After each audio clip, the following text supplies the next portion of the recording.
Hindi ko ni-deserve. Balay ko na, sir. Balay ka mo. Okay. Balay ko na, sir. Kipag, galay ka mo na. Sinong galay ka kami dyan? Galay ka mo. Wala. Balay pa ka mo. Live ka mo paliyog, please. Okay. Live ka mo paliyog. Live ka mo paliyog. Dito na lang ako lang sa station. Hindi gina.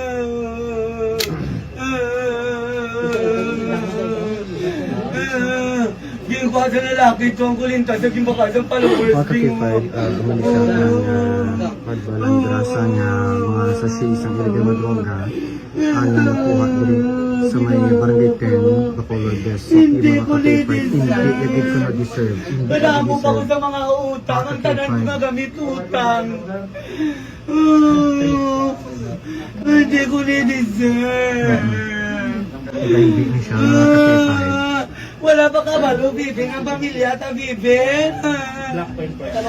Pero mga video ka na. Nilibidyo ang kamera, yung buwan nilang pakso. Ibidyo nga, wala mo ginabidyo sila. Ibidyo na ako. Sugo ko sa imo, ibidyo na ako. Di pa lang sila kakarao. Sir, ibidyo.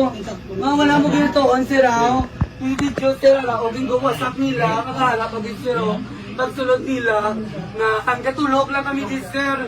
Gulpi lang kami nila yung sigalan. Ang amon si Kapin 50 gramos nga ginaaligar siya bu ang nakuha diri sa vlogger nga si Julia TV diri sa may barangay 10 Bacolod City. Bago lang gid natapos subong na mga hapon mga alas 5:49 ang paghalin diri sa aton sini nga katapos ang PDEA upo jud sini ang iya sini nga living partner apon sarya upon subject ang iya sini nga living partner mga ka-K5 kag ginapanginwala gid no sang vlogger nga ini nga hindi siya kaga hindi yan i-deserve ang pagdakop kag pagmonitor sang iya sini nga living partner sa pagbaligya sang illegal nga droga o si K5 Berto Gakit, K5 News FM.